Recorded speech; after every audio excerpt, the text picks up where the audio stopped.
Okay, wake up. I just need to be woken up. It was pretty, no matter what. I just need to wake up. So just play. I know what to do. Yeah, just play confidently. It's okay, no matter what.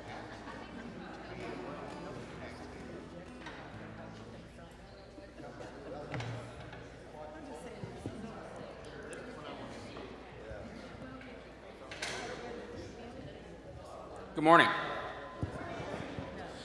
My name is Ryan McBee, and for about another week, I am a member of the board of the Tennessee Valley Unitarian Universalist Church. I would like to welcome you on behalf of the board and the program council. You are welcome here, whoever you are, wherever you are from, and wherever you are in your journey.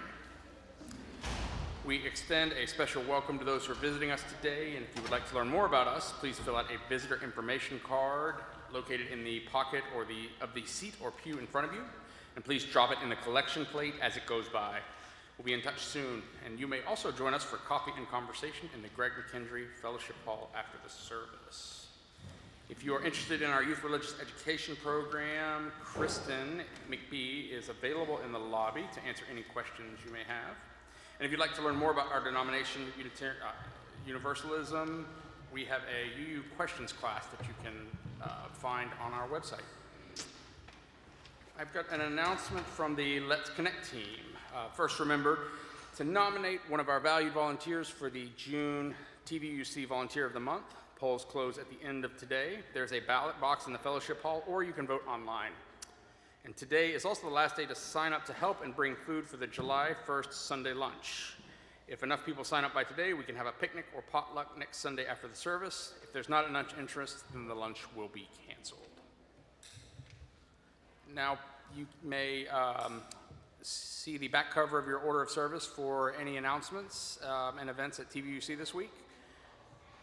Now, if you will please silence your cell phones and other electronic devices as we enter into worship together.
Let this be a house of peace. Let this be our house of peace. Let this be a house of peace. Let this be a house of freedom. Guardian of dignity and worth held deep inside us.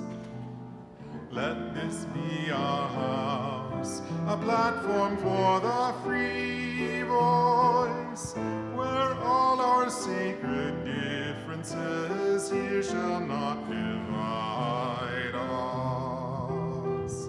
Let this be a house of peace. Let this be our house of peace. Let this be a house of peace.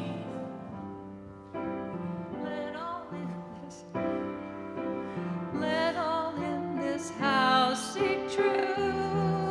Scientists and mystics abide in reverence here.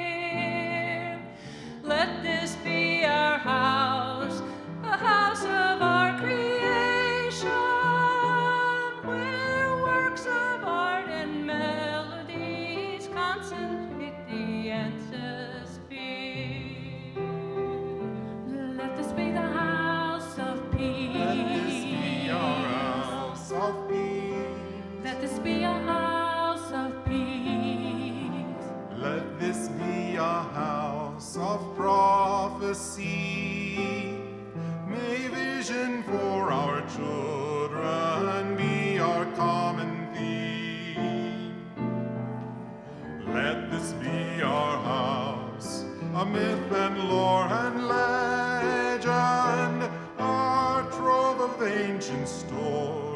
and cradle of our tender dreams.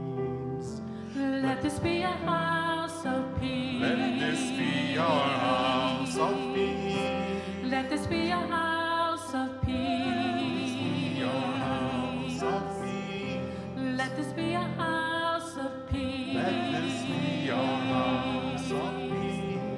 Let this be a house of peace. Let this be our house of peace.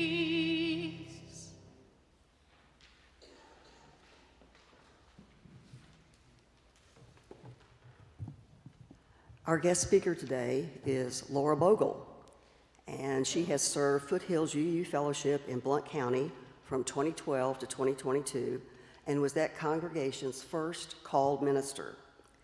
As someone who grew up in East Tennessee, she claims TVUUC as one of her early spiritual influences.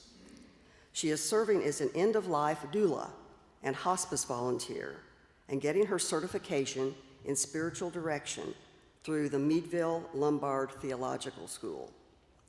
She and her partner, Katie, are raising 3 kids, 4 chickens, 2 guinea pigs, a good dog, and a backyard garden.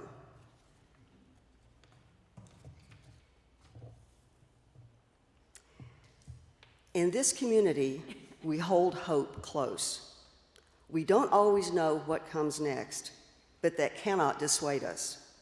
We don't always know just what to do, but that will not mean that we are lost in the wilderness. We rely on the certainty beneath, the foundation of our ethics and values.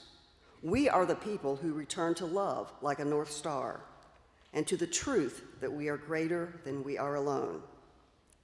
Our hope does not live in some glimmer of an indistinct future. Rather, we know the way to the world of which we dream. And by covenant and movement forward of one right action after another, we know that one day we will arrive at home.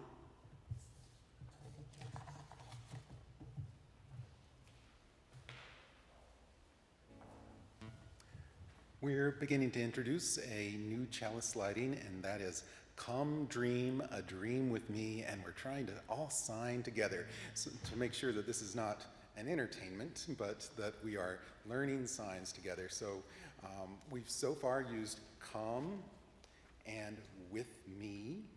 We're going to add in dream.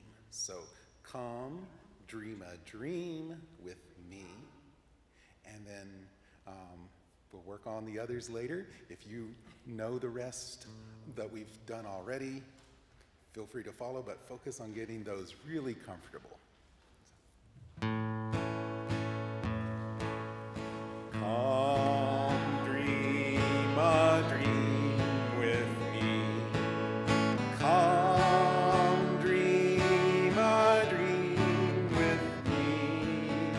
Come dream a dream with me, that I might know your mind.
Nothing is more practical than finding God.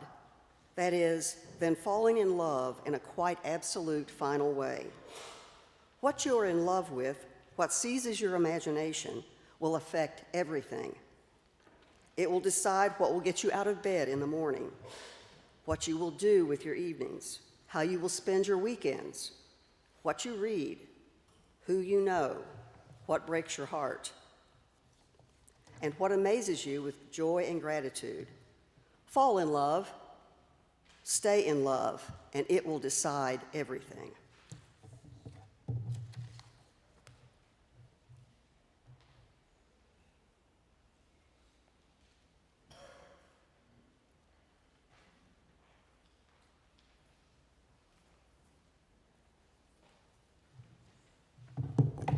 Good morning.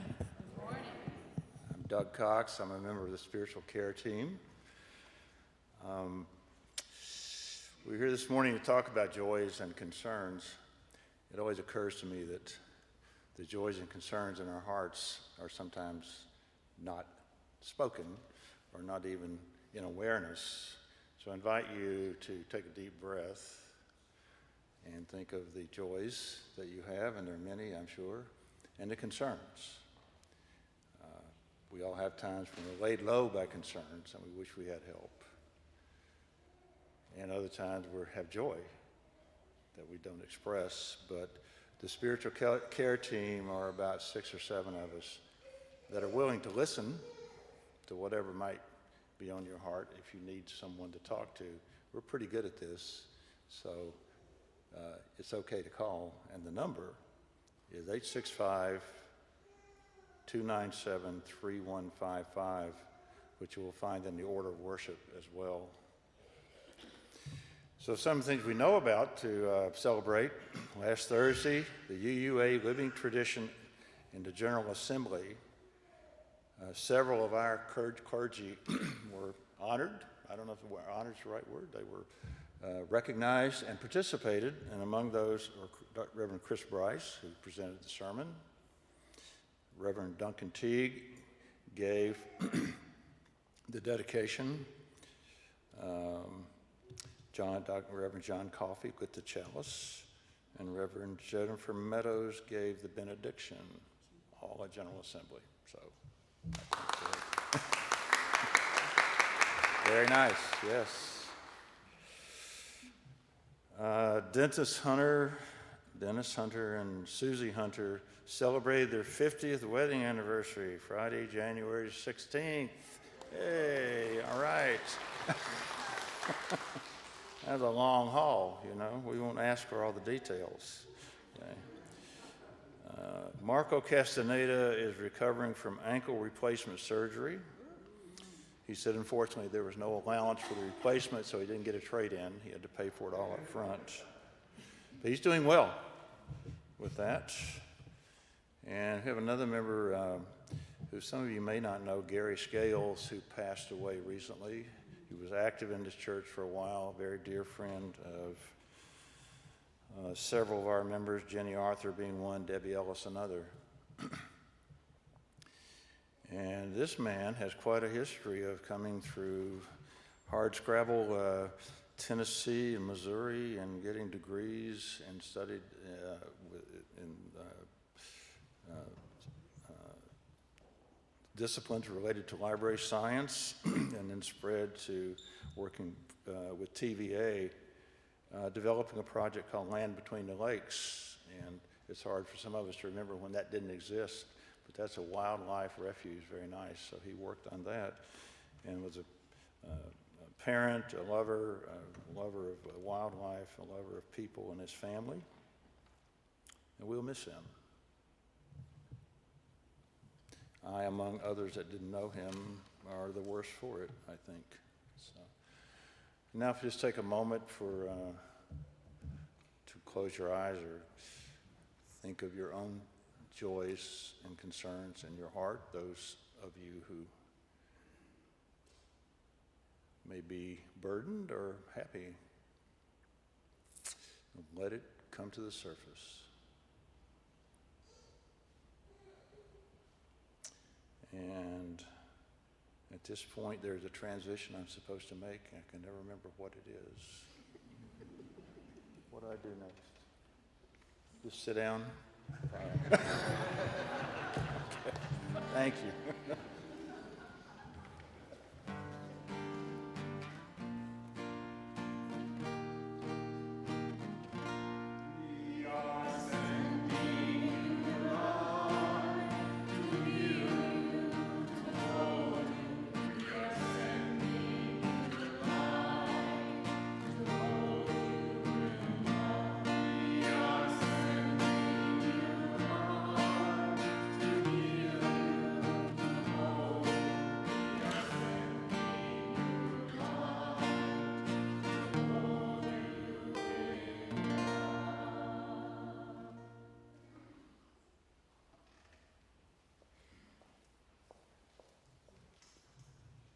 So we hold all those joys and sorrows and concerns that Doug named aloud and those that remain in our hearts. I invite you to join me in the spirit of meditation and prayer.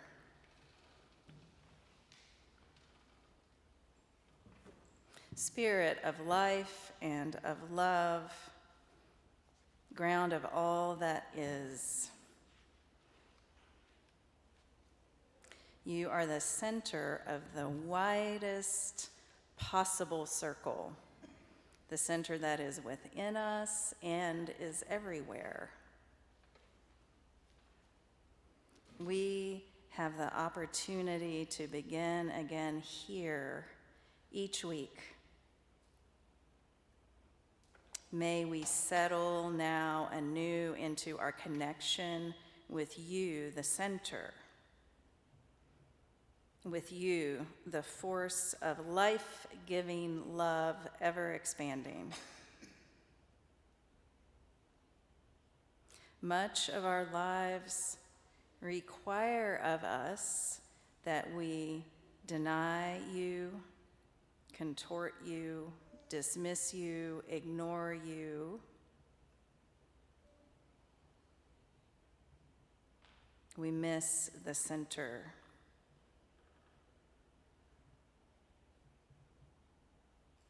The drumbeat of war is in the lands these days. There is exhaustion and there is exclusion. There is loneliness and there is not enough solitude. There is too much shame and there is too much shamelessness. Here, now, let us simply pay attention to where life is moving, how love is calling us. Discern where circles of compassion may expand through our breath, through our attention, through our care, through our money, through our resources. We are here giving and receiving in this moment. Nothing to prove, nothing to buy or to sell right now, nothing to fight. Take an easy breath with me. We are here to participate as fully as possible in the gift of life.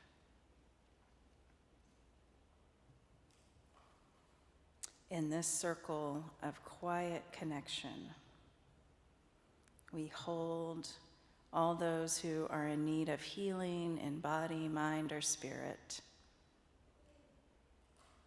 We join our hearts joyfully with those who are celebrating today. And we remember that we are the ones who may turn this world into a place where all people have access to the gifts of this life, the gifts of this beautiful planet Earth. Let us pause in silence for a moment to recall those commitments.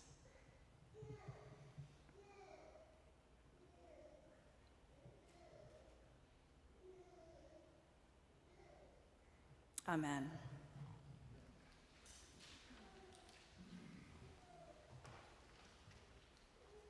Please join in singing hymn number 1040, Hush. It's 1040 in the teal hymnal.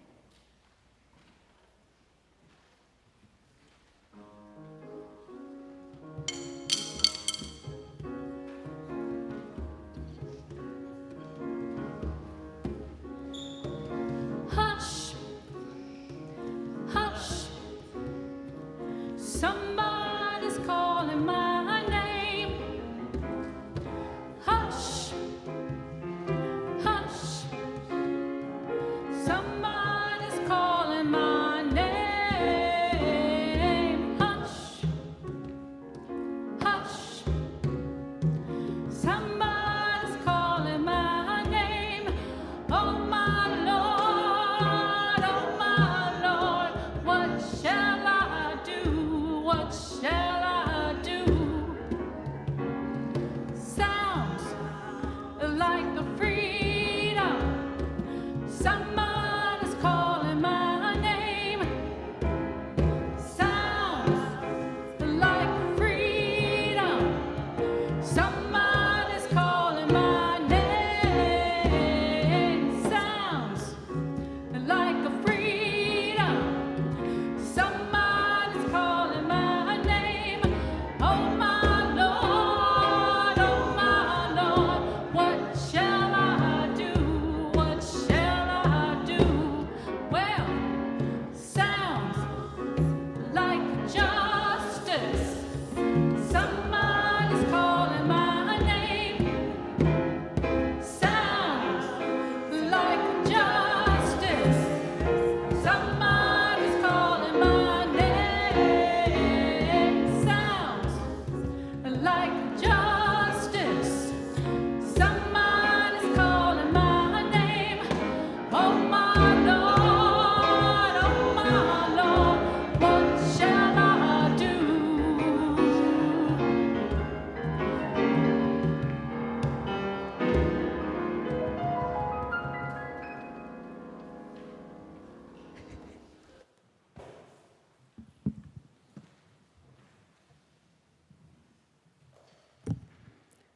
Good morning. My name is Claudia Presley, and I'm the Director of Finance and Operations here at TVUUC. Today is a Share the Plate Sunday, and our organization that we will share contributions that come in that are not marked as a pledge will be the bottom. There is someone here to tell you a little more about that.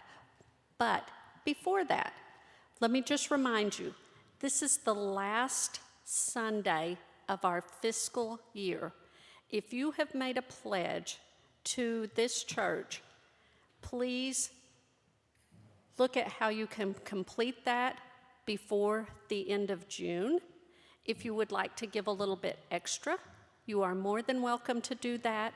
And if you have not made a pledge for the next fiscal year, please go online, log into your Realm account, call the church office, whatever you need to do, and we can definitely help you get that set up. Today, though, the ways you can give and the ways you can specifically give to the bottom are using the offering baskets that will be passed among you. You can also give using the giving kiosk out in the lobby, which accepts credit cards and debit cards. If you are watching online, the easiest, absolutely easiest way to give is to text give to the number 73256, type in TVUUC and the amount that you would like to give. The other way is whatever screen you're using, there should be a bar or a button that says give. Press it. You should be taken to an area where you can definitely give. You can give as a Share the Plate, or you can give as a pledge donation. Thank you again for being here with us, and now we have someone from the bottom to tell you a little bit about what they do and how they do it.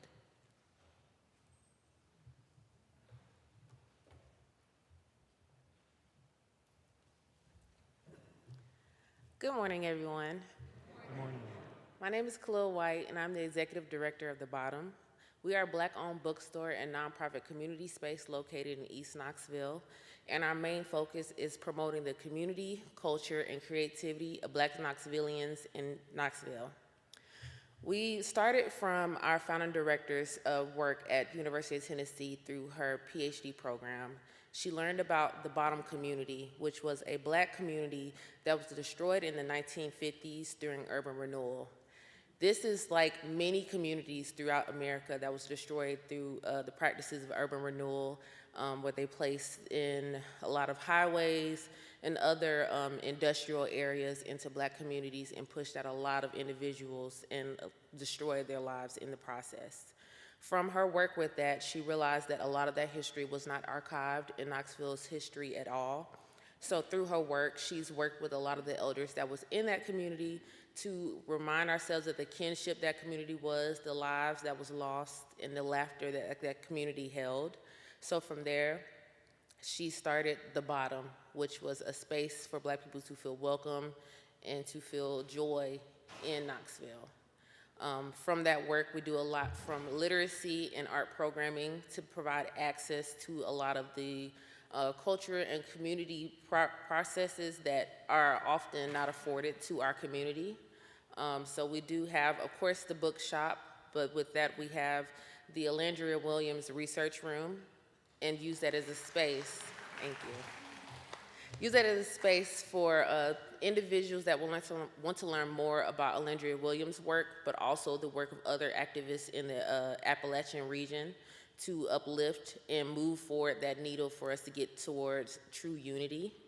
So I want to thank you all for being able to give to us, because this helps us to continue to provide free programming to the people in our community, but also add more love and care to the community that we once lost. Thank you.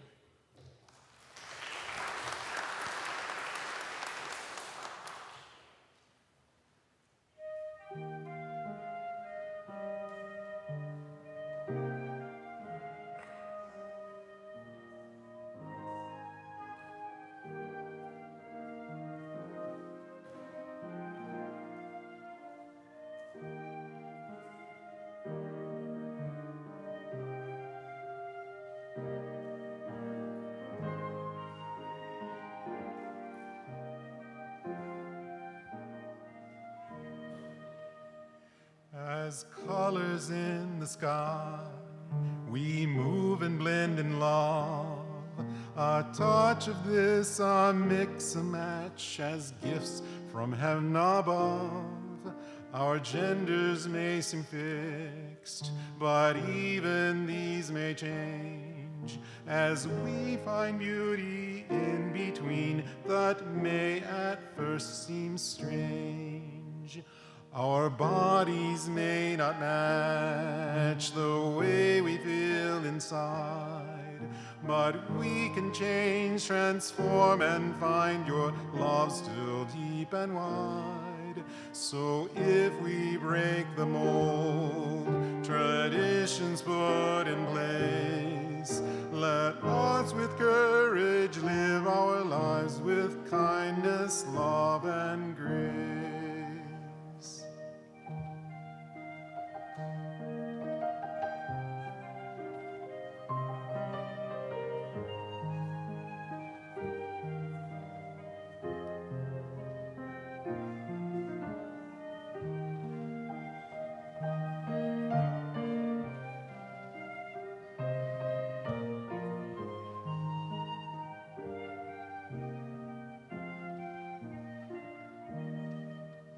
Creating God, you dance, you move as one in three. Come show us by your rainbow light our shared humanity. The heavens and the earth are made new every day. Help us discover by your grace new truth, new life, new ways.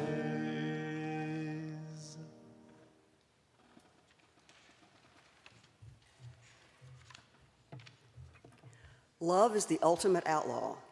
It just won't adhere to any rules. The most any of us can do is to sign on as its accomplice. Instead of vowing to honor and obey, maybe we should swear to aid and abet. That would mean that security is out of the question.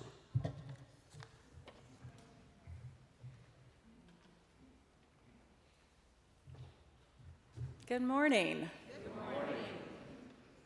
I'm Reverend Laura Bogle. I use she, her pronouns, and I am so glad to be with you all this morning.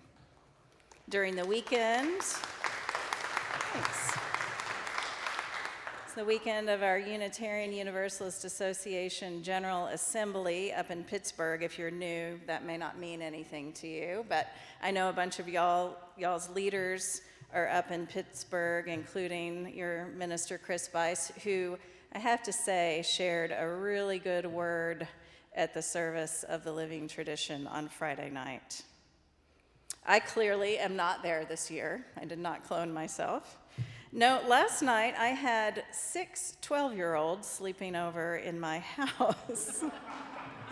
Because you see, my oldest daughter's birthday is always during General Assembly. Always. It's one of my personal reasons for loving the fact that we can do a lot of these things online now. So hello to those of you who are watching and participating online at home this morning. But I want to tell you a story about what happened 12 years ago. You see, 12 years ago, I was supposed to be right here in this pulpit on the Sunday morning of General Assembly.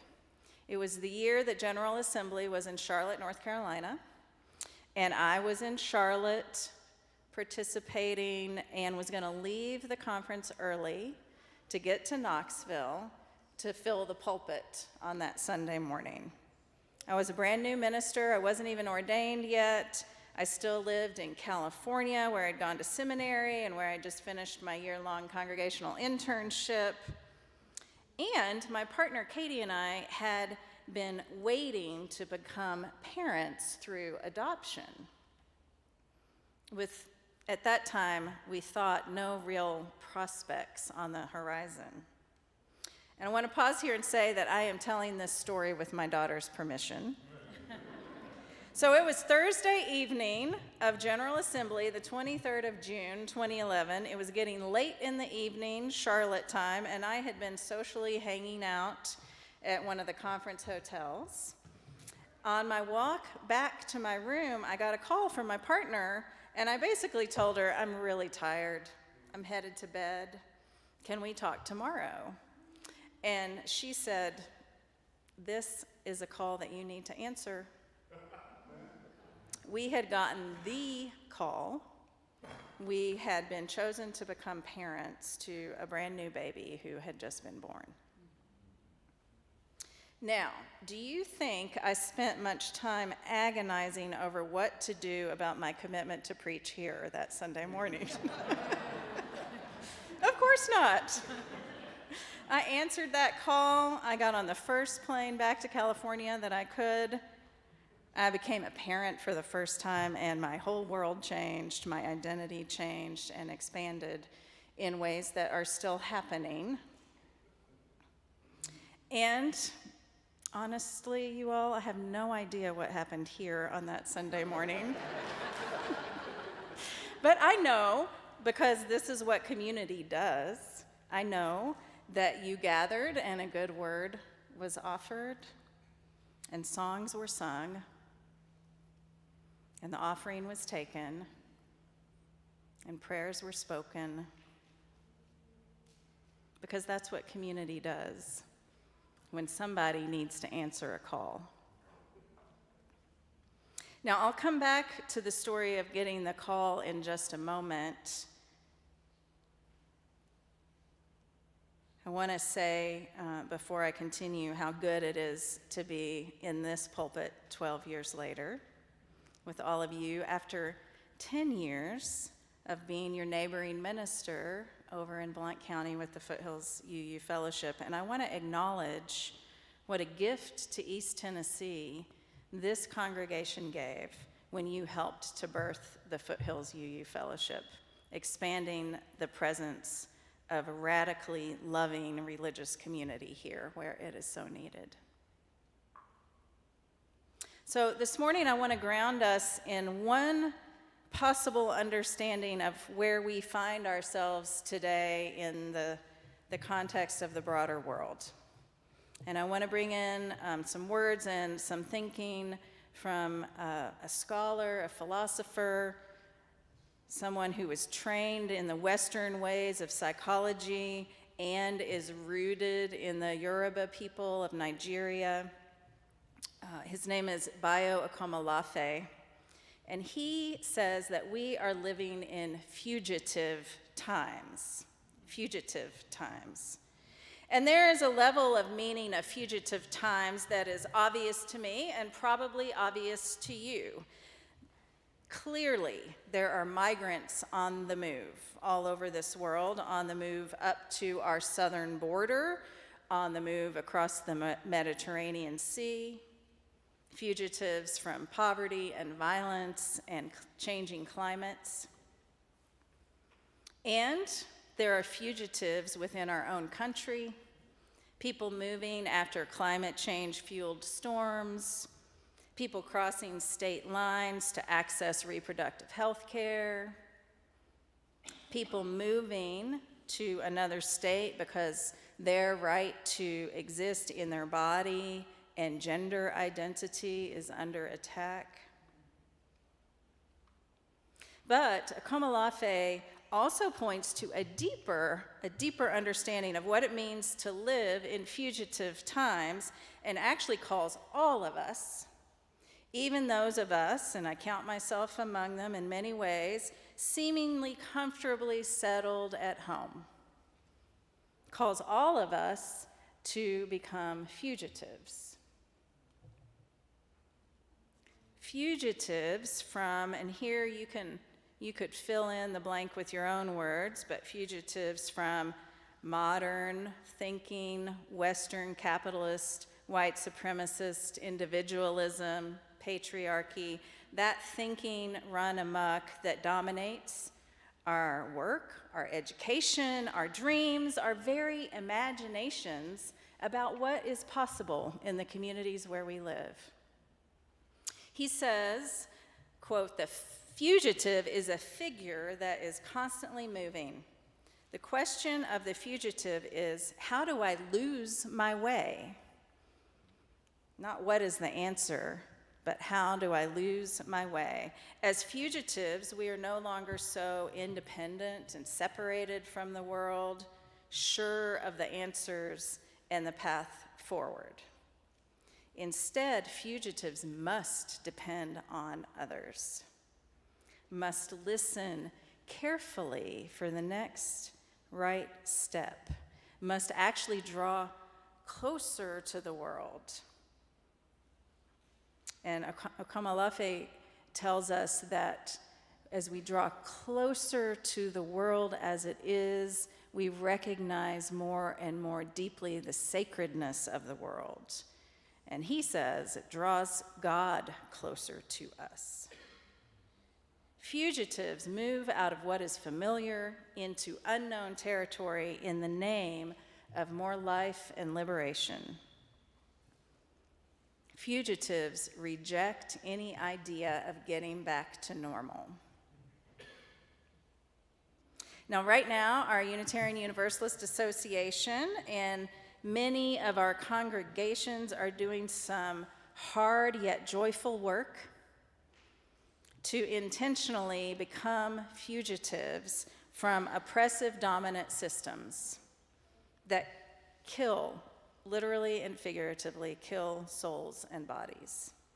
We collectively have been called by the voices of youth, the voices of Black, Indigenous, and people of color members of our congregations, by queer folks and trans folks and gender nonconforming folks, by neurodivergent folks and differently abled folks, by people who are in some way, because of their very identities, always already a fugitive in this world that we live in.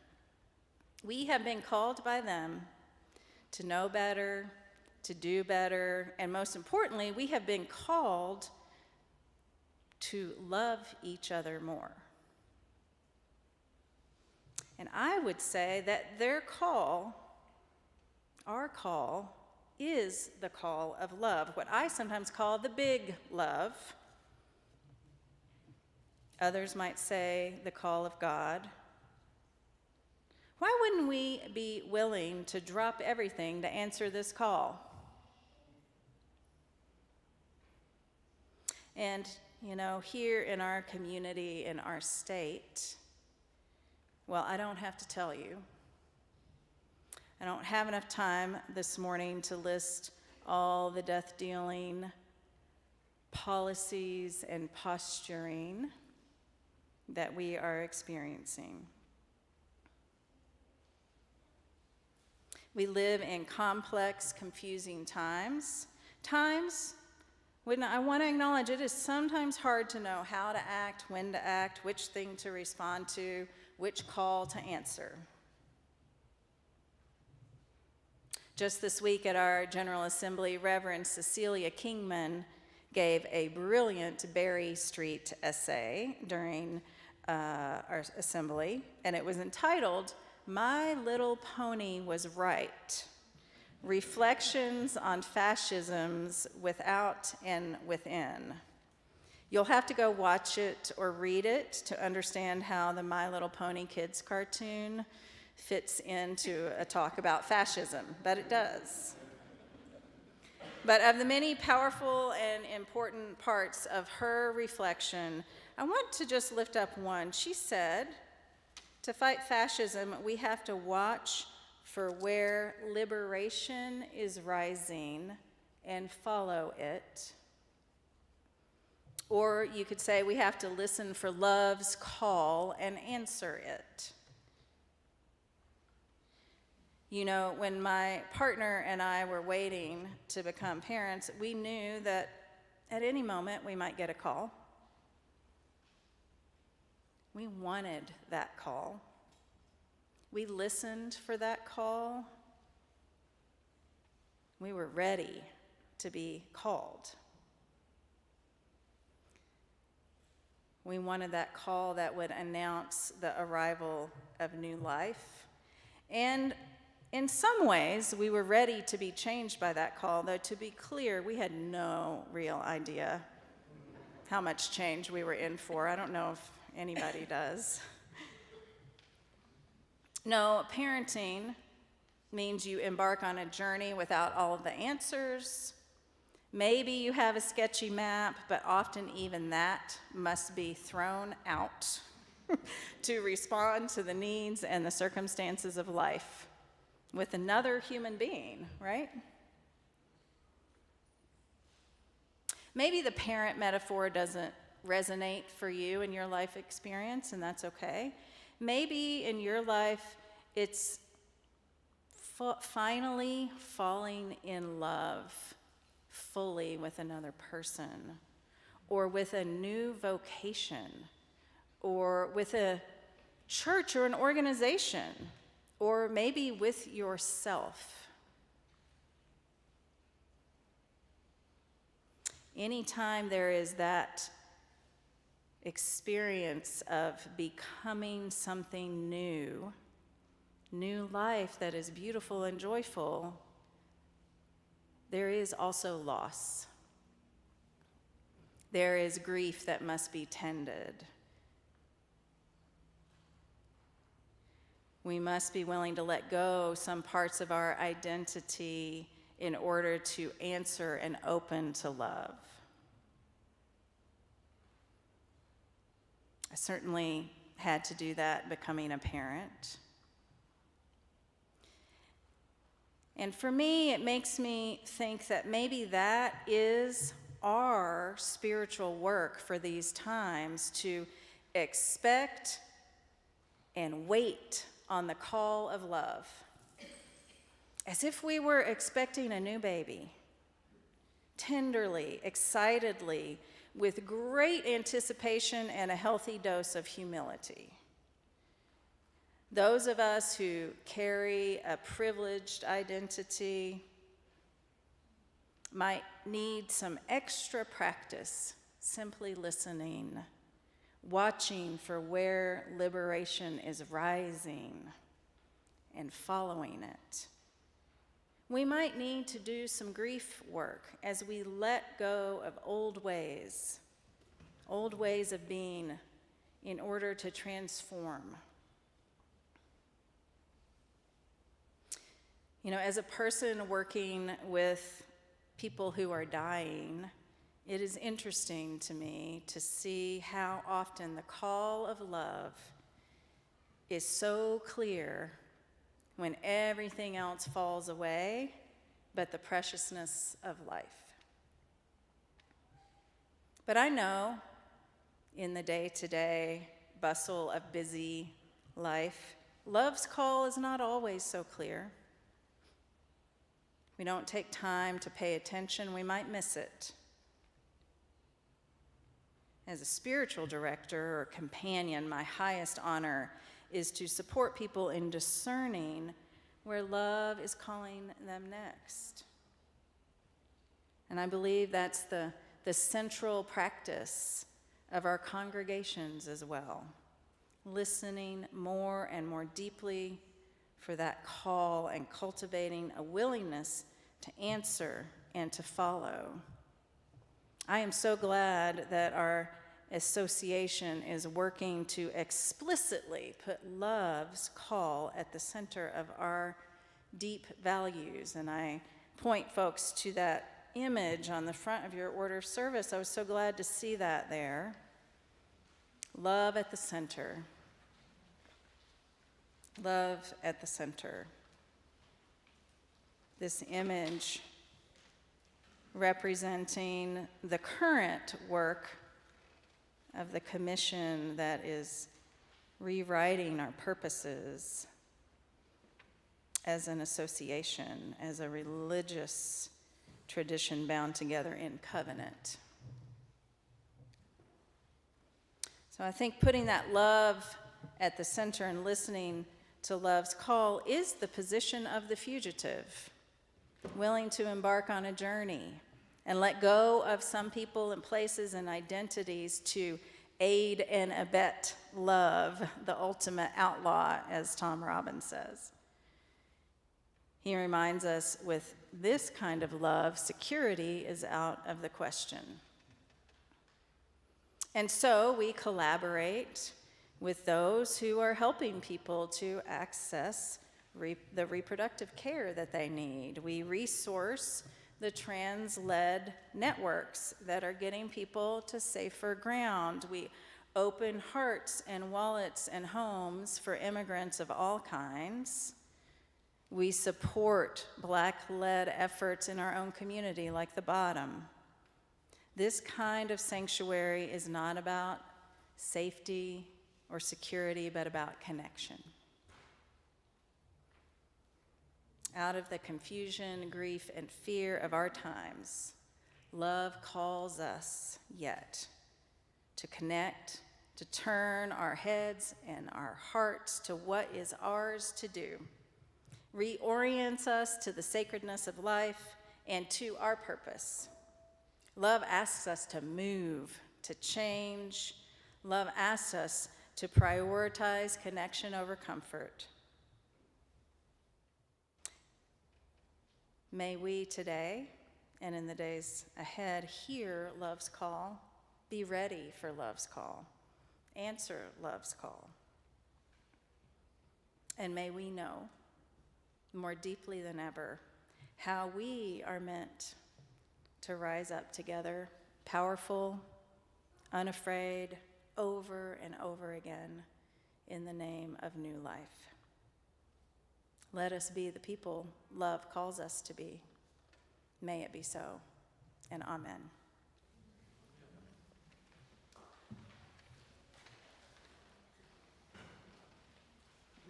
Rise and join in singing Answering the Call of Love, number 1014 in the Teal hymnal.